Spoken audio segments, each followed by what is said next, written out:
Hey guys, I'm back and it's time for the next part of light. And today we are going to discuss a very new and very interesting phenomena which is known as refraction of light. Okay, so last time we had discussed reflection, which you have studied already in smaller classes.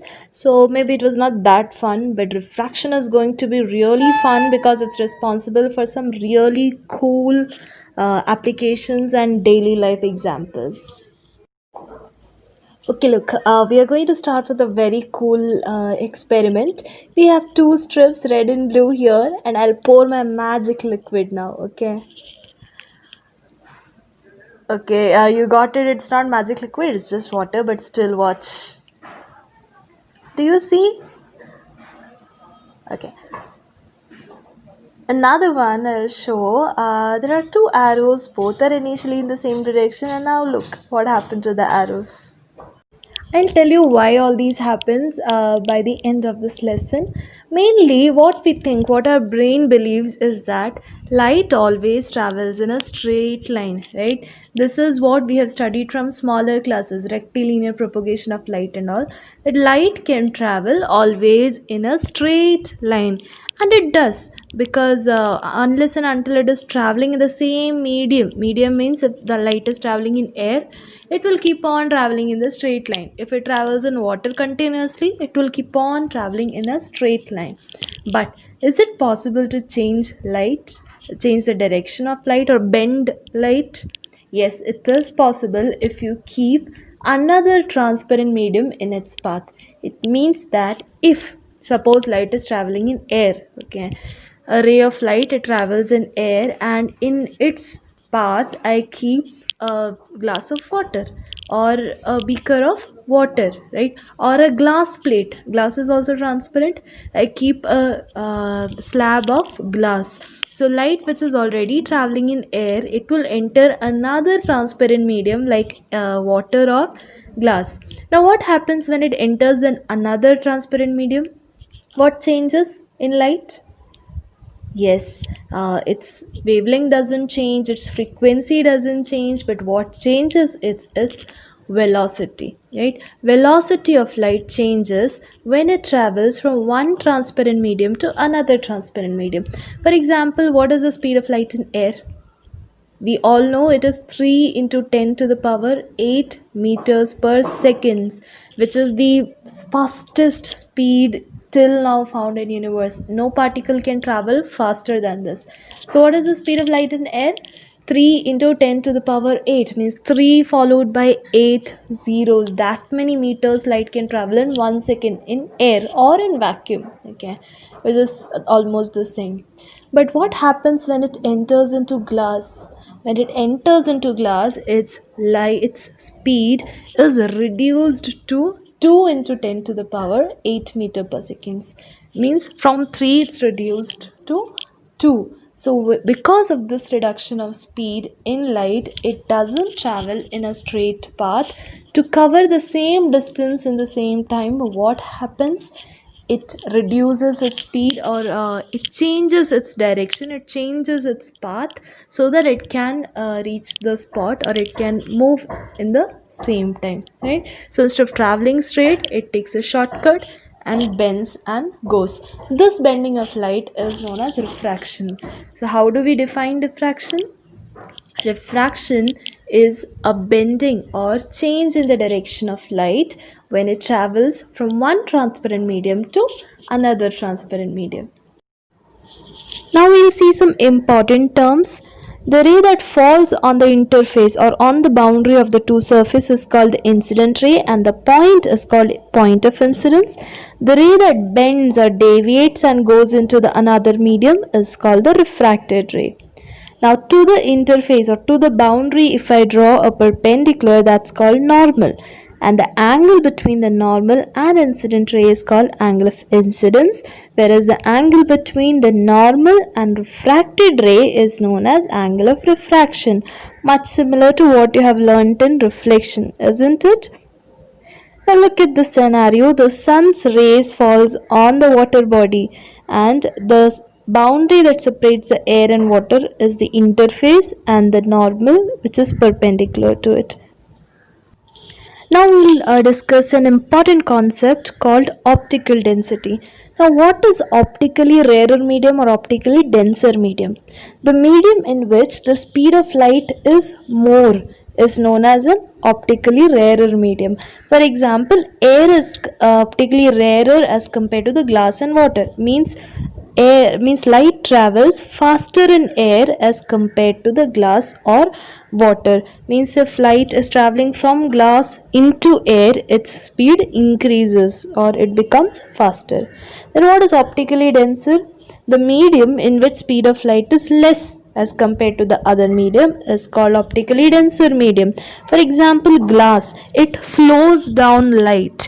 If light is traveling from air to glass, it slows down in the glass. So light travels slower in glass, that's why glass is optically denser as compared to air. So optical density is always comparative between two medium, and it has nothing to do with its mass density, means its heaviness. Is it understood? Now, as I said, optical density has nothing to do with its mass density or normal density. Normal density means the heaviness, mass upon volume, how heavy the object is, right? But what is optical density? Optical density means how much the material can slow down light. A material which is denser need not be more optically denser. For example, let's take turpentine. Now we'll see some cases. For example, a light travels from an optically rarer medium to an optically denser medium, say air to water or air to glass. It will bend towards the normal, means the angle of refraction will be lesser to angle of incidence. Can we bend it in the opposite direction? Is it possible? Yes, very easy. Just transpose the materials. If the ray of light is traveling from a denser medium to rarer medium, means maybe from glass to air or water to air or glass to water, the light will bend away from the normal and angle of refraction will be greater than angle of incidence. Now the third case is very interesting. Is the light bending in this? No, because the light ray is falling at 90 degrees or perpendicular to the interface, and thus there is no bending. But is the speed of light changing in this case? Obviously, because light is traveling from one medium, that is air to glass. So yes, the speed of light does change, but the light does not bend even though the light slows down in its speed. What is the angle of incidence in this case? Yes, correct. The angle of incidence in this case is 0 because it coincides with the normal. What do you think about the angle of refraction? The angle of refraction also is 0 because it also coincides with the normal. So this is the only case where it happens. Now we'll go to laws of refraction. The first law is same as that of reflection. Incident ray, normal and the refracted ray all lie on the same plane.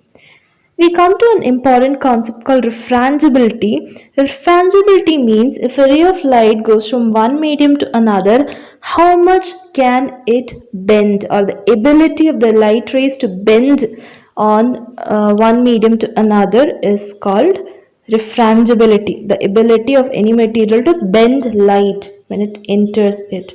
Is it same in water and glass?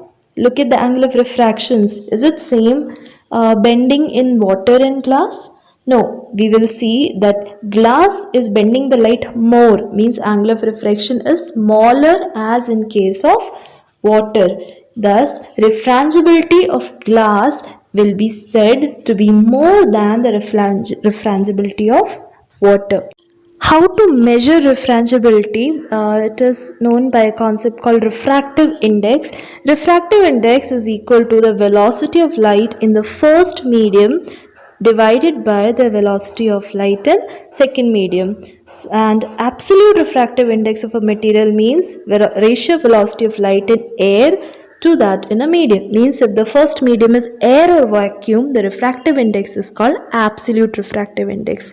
So basically refractive index is a measure of refrangibility or the ability of the material to bend light.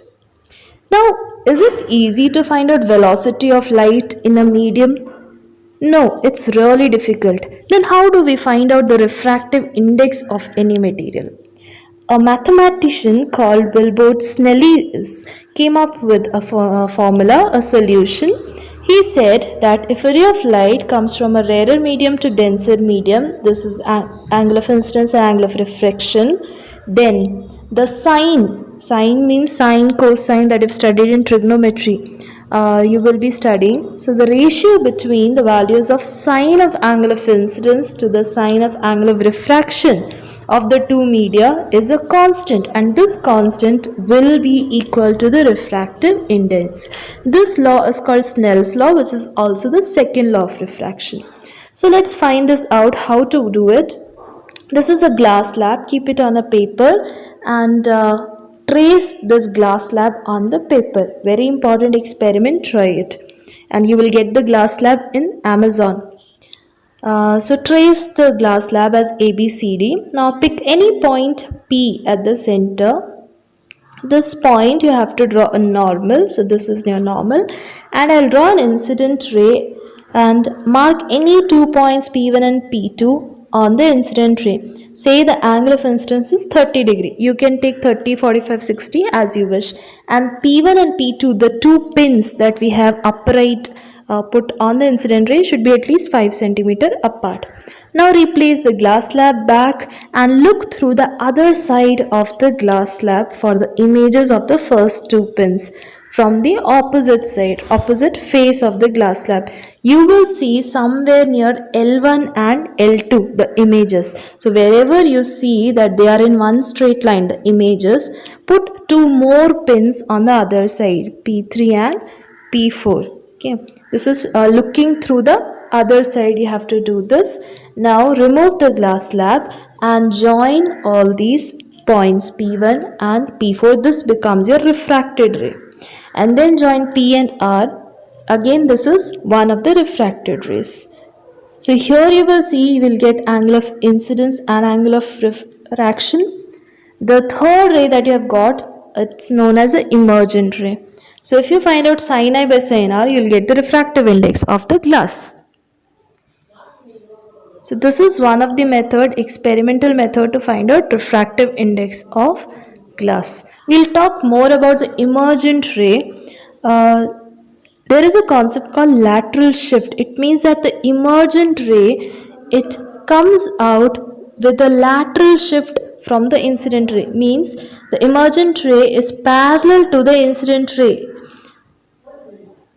Now vertical shift means there is a change in the position vertically also due to the refraction. Not just the lateral shift, but there is also a vertical shift. Means a swimming pool, it appears to be less shallower because the depth, the bottom of the swimming pool appears to be raised. Or sometimes if you write some letters and then keep a glass slab on top of those letters, it appears raised. Or if a coin you keep and in water and then look at the coin, that coin appears to be higher.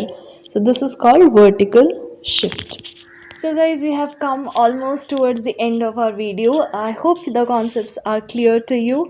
Try out the experiments that I have told and try to get the answers for the cool experiments we did in the beginning. So this is the glass slab that I had used. This is easily available in Amazon.